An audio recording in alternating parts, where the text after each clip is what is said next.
നമസ്കാരം. ആശുപത്രി അധികൃതരുടെ ആ ഒരു അനാസ്ഥ കൊണ്ട് പല ജീവനുകൾ നമ്മുടെ കേരളത്തിന് പുറത്തുമായിട്ടൊക്കെ പൊഴിഞ്ഞുകൊണ്ട് ഉള്ള ന്യൂസുകൾ നമ്മളിതിന് മുമ്പ് നമ്മൾ കണ്ടിട്ടുള്ളതാണ്.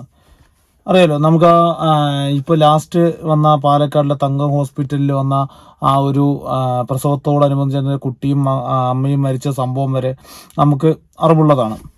അല്ല, നമുക്ക് ഇങ്ങനെയുള്ള കുറേ ന്യൂസുകൾ നമുക്ക് നമ്മുടെ ചുറ്റും നടന്നുകൊണ്ടിരിക്കുന്നുണ്ട്. അതുപോലെ തന്നെയാണ് ഇപ്പോൾ ഈ ഒരു ഇടയ്ക്ക് നടന്ന കുന്നംകുളം തൃശ്ശൂർ കുന്നംകുളത്ത് ഇതേപോലെ ജൂബിലി മിഷൻ എന്ന് പറഞ്ഞ രാജകീയറിൻ്റെ ഒരു ഹോസ്പിറ്റലിൽ ഒരു കുട്ടിനെ പല്ല് സംബന്ധമായിട്ടുള്ള ഒരു ശസ്ത്രക്രിയയ്ക്ക് നമ്മുടെ മാതാപിതാക്കൾ അവിടെ അഡ്മിറ്റാക്കി, ഒരു ദിവസം കൊണ്ട് തിരിച്ചു വരാം എന്നുള്ള ലെവലിൽ അഡ്മിറ്റാക്കിയതാണ്. എന്നുവെച്ചാൽ പല്ലിൻ്റെ എന്തൊരു പ്രശ്നമാണ്. അപ്പോൾ അനസ്തേഷ്യ കൊടുത്തിട്ട് അത് ചെയ്യാൻ വേണ്ടിയിട്ട് അവിടെ കൊണ്ടുപോയി ചെയ്തു. ആലോചിക്കണം, ആ കുട്ടി ഇപ്പോൾ ജീവനോടെ ഇല്ല. പല്ലുവേദനയ്ക്ക് ഒരു കുട്ടിനെ ആശുപത്രി കൊണ്ടുപോയതാണ്. അവസ്ഥയാണ്, ഒരവസ്ഥ ആലോചിക്കണം. ആ മാതാപിതാക്കളുടെ ആ ഒരു മാനസികാവസ്ഥ ഒന്ന് ആലോചിക്കണം. ഇതിപ്പോൾ പല്ല് പറിക്കാൻ പോയി ആശുപത്രി പോയി അറ്റാക്ക് വന്ന് മരിച്ചു പറഞ്ഞ ഒരു അവസ്ഥയാണ്. ഇപ്പോൾ ആശുപത്രി അധികൃതർ അവൻ്റെതായ രീതിയിലുള്ള എക്സ്പ്ലനേഷൻ തരികയാണ്. ഇതങ്ങനെയല്ല, അങ്ങനെയല്ല പറഞ്ഞിട്ട് ഇപ്പോൾ തുടർ നടപടി ഇല്ല എന്നൊക്കെ പറഞ്ഞ് കേസ് കൊടുത്തിട്ട് അതിൻ്റെ ഒരു നെക്സ്റ്റ് സ്റ്റെപ്പൊന്നും ഇല്ലയെന്ന് പറഞ്ഞിട്ട് ഇപ്പോൾ മാതാപിതാക്കൾ ഇപ്പോൾ ന്യൂസ് ചാനലിലൊക്കെ സമീപിച്ചിരിക്കുകയാണ്. ഇപ്പോൾ കുറേ ന്യൂസ് ചാനലിലൊക്കെ പോയി അവിടെ പോയിട്ട് ഒരു ബൈറ്റ് എടുത്തിട്ടുണ്ടായിരുന്നു. ആ അമ്മ പറയുന്ന വാക്കുകൾ കണ്ടാൽ നമുക്ക് ആകെ ആ ഒരു പിന്നെ ഈ അനാസ്ഥ കൊണ്ട് ഈ പണക്കൊതി കൊണ്ടും പൊലിയുന്നത് ഇങ്ങനെയുള്ള പിഞ്ച് കുഞ്ഞുങ്ങളാണ്. അമ്മ പറയുന്നത് കേൾക്കാം. മകനാണ് ഹാരോൺ. അവന് പല്ലിന് കുറച്ച് കേടുണ്ടായിരുന്നു. അപ്പോൾ അതിന് വേണ്ടിയിട്ടാണ് ഡെൻ്റൽ കൺസൾട്ടേഷൻ ചെയ്തത്. അങ്ങനെയാണ് ഞങ്ങൾ മലങ്കര മിഷൻ ഹോസ്പിറ്റൽ, കുന്നംകുളത്തുള്ള മലങ്കര മിഷൻ ഹോസ്പിറ്റലിൽ ഞങ്ങൾ എത്തണത്. അപ്പോൾ അവനൊരു 6-7 പല്ല് ചെയ്യാനുണ്ടായിരുന്നു. അത് കാരണമാണ് ഹോസ്പിറ്റലിൽ വെച്ച് ചെയ്യണത്, അതായത് അണ്ടർ അനസ്തേഷ്യയിൽ ചെയ്യാൻ ഞങ്ങൾ അവിടേക്ക് പോയത്. 7-ാം തീയതി ഒരു 6 മണിക്ക് ഉണ്ണീനെ സർജറിക്ക് കയറ്റി. 8:30 കൂടിയിട്ട് സർജറി കഴിഞ്ഞു എന്ന് പറഞ്ഞിട്ട് ഡോക്ടർ പുറത്ത് പോയി. 9:30 കൂടിയിട്ട് പോസ്റ്റ് ഓപ്പറേറ്റീവ് വാർഡിലോട്ട് മാറ്റി. അതിനുശേഷം ഒരു 11-11:15 ആയപ്പോൾ ആ വാർഡിന് മുമ്പിൽ കുറേ നഴ്സുമാർ അതിൻ്റെ ഉള്ളിലേക്ക് ഓടുന്നതും പുറത്തേക്ക് ഓടി കുറേ സാധനങ്ങൾ കൊണ്ടുപോകുന്നതും ഡോക്ടർമാരൊക്കെ അങ്ങോട്ടും ഇങ്ങോട്ടേക്ക് ഓടണതൊക്കെയാണ് ഞങ്ങൾ കാണുന്നത്. പോസ്റ്റ് ഓപ്പറേറ്റീവ് വാർഡിൻ്റെ ഉള്ളിലോട്ട് കയറി നോക്കിയപ്പോഴാണ് ഉണ്ണീനയ്ക്ക് ഇങ്ങനെ CPR ചെയ്തുകൊണ്ടിരിക്കുന്നത് കാണുന്നത്. അതിനുശേഷം ഒരു 15 മിനിറ്റ് കഴിഞ്ഞപ്പോൾ ഡോക്ടർ കണ്ടീഷൻ പറയാൻ പുറത്ത് വന്ന് പറഞ്ഞു, ഫുഡ് ആസ്പിറേറ്റ് ചെയ്തേക്കാണ്, അത് പുറത്തേക്ക് എടുക്കാൻ വേണ്ടിയിട്ട് ഞങ്ങൾ നോക്കിക്കൊണ്ടിരിക്കുകയാണ്. 90% പോയി, ഹാർട്ട് ബീറ്റ് കുറഞ്ഞുകൊണ്ടിരിക്കുകയാണ്, ഒന്നും പറയാനാവണില്ല അത്. അപ്പം ഞങ്ങൾക്ക് ആകെ ഷോക്കായി. കാരണം ഒരു ചെറിയൊരു സർജറിക്ക് വേണ്ടി അന്ന് തന്നെ ഡിസ്ചാർജായി പോരാന്നുള്ള രീതിയിലായിരുന്നു വന്നത്. എന്നിട്ടാണ് ഇങ്ങനെ കണ്ടില്ലേ, ഇതാണ് അവസ്ഥ, മെഡിക്കൽ അനാസ്ഥ. കാരണം ഇതിനിപ്പോൾ എങ്ങനെയാണെന്നുള്ള കാര്യം ഇപ്പോൾ ഇനിയിപ്പോൾ അന്വേഷണത്തിലൂടെ മനസ്സിലാവുള്ളൂ. ഇനിയിപ്പോൾ ആരുടെ ഭാഗത്തുനിന്ന് വന്ന പിഴവാണെന്നുള്ള കാര്യമൊക്കെ ഇനി അത് വരും ദിവസങ്ങളിൽ നമുക്ക് അറിയാൻ പറ്റുള്ളൂ. എന്തായാലും തീരാ നഷ്ടമാണ്, ആ കുടുംബത്തിൽ വന്നിരിക്കുന്ന തീരാ നഷ്ടമാണ്. ആ ഒരു കുഞ്ഞ് അത് ഒന്ന് അറിഞ്ഞു വരുന്നുള്ളൂ. അത് പല്ലുവേദനയ്ക്ക് വേണ്ടി ഇപ്പോൾ ഞാൻ ആലോചിക്കുന്നത്, കുടുംബത്തുനിന്ന് ഒരാൾ പല്ലുവേദനയ്ക്ക് എന്ന് പറഞ്ഞിട്ട് ഒരു ആശുപത്രി പോയിട്ടപ്പോൾ വൈകിട്ട് വരാമെന്ന് പറഞ്ഞിട്ട് പോകുമ്പോൾ നമ്മൾ കേൾക്കണം മരണവാർത്ത, മരിച്ചു എന്നുള്ളത്. പല്ലിൻ്റെ ശസ്ത്രക്രിയയ്ക്ക് വിധേയമാക്കിയതാണ്, മരിച്ചു എന്ന്.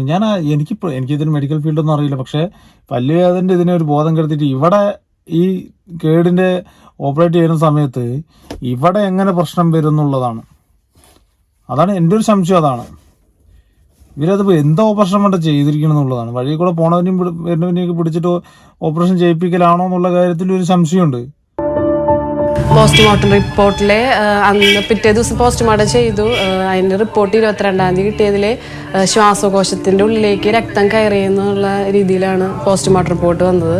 പക്ഷേ അത് എവിടെ നിന്ന് വന്നു എന്നുള്ളതും എന്തുകൊണ്ടാണെന്നുള്ളതൊന്നും പോസ്റ്റ്മോർട്ടത്തിൽ പറഞ്ഞിട്ടില്ല. ഹോസ്പിറ്റൽ ഞങ്ങൾ എന്താ കാരണം എന്ന് ചോദിച്ചപ്പോൾ അവർ പറഞ്ഞത് ഹൃദയാഘാതം എന്നുള്ള കാര്യം പറഞ്ഞത്. പിന്നെ പറഞ്ഞു തലേദിവസം കഴിച്ച ഫുഡ് ആസ്പിറേറ്റ് ചെയ്ത് പോയതാണെന്ന് പറഞ്ഞു. പിന്നെ ഇന്റേണൽ ബ്ലീഡിങ് ഉണ്ടായി. അങ്ങനെ പല കാരണങ്ങളാണ് പറഞ്ഞത്. കറക്റ്റായിട്ട് ഒരു കാര്യങ്ങളൊന്നും പറഞ്ഞിട്ടില്ല, സ്പെസിഫൈ ചെയ്താൽ ഇന്ന കാരണമാണ്. അത് കാരണമാണ് ഞങ്ങൾ കൂടുതൽ സംശയം.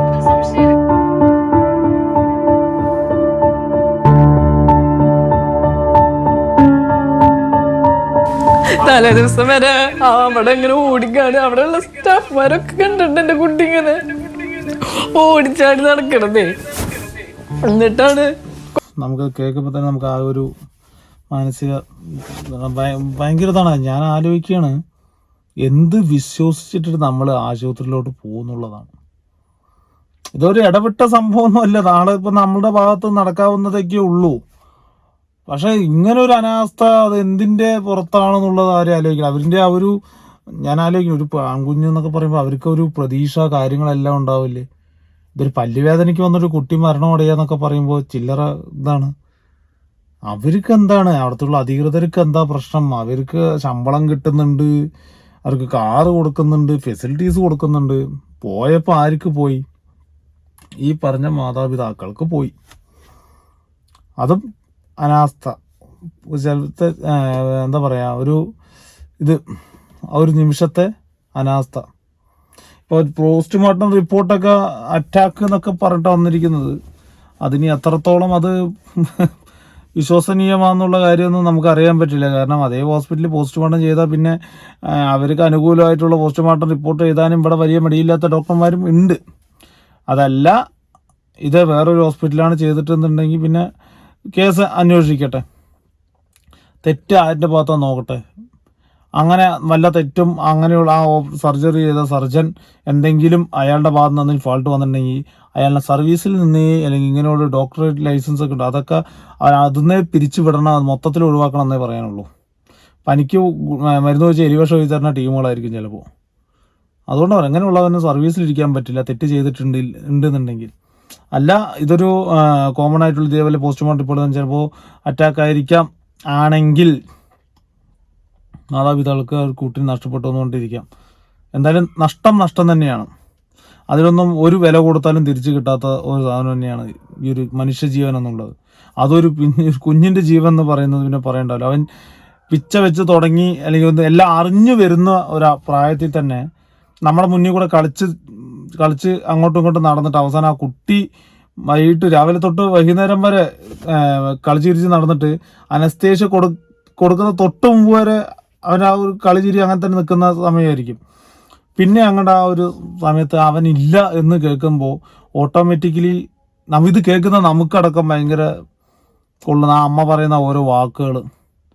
അതാണ് ഇങ്ങനെയുള്ള കുറേ ഹോസ്പിറ്റലുമാരുടെ കുറേ അനാസ്ഥയും കാര്യങ്ങളും നിലവിലുണ്ടാവും. ചിലപ്പോൾ ഇവർ മൊത്തത്തിൽ അനാസ്ഥ ചെയ്തു എന്നുള്ളതല്ല, പക്ഷേ കേസ് അന്വേഷിക്കട്ടെ, ഇതിൻ്റെ ഒരു തുടർ നടപടി എന്താണെന്നുള്ളതും അതിൻ്റെ ഒരു കൺക്ലൂഷൻ എന്താണെന്നുള്ളതൊക്കെ നമുക്കറിയാൻ പറ്റും. തെറ്റ് ഹോസ്പിറ്റലുകാർ ചെയ്തിട്ടുണ്ടെങ്കിൽ അതിൻ്റെതായ തക്കതായ ശിക്ഷ അവർക്ക് കിട്ടണം തന്നെയാണ് എൻ്റെ പേഴ്സണൽ അഭിപ്രായം.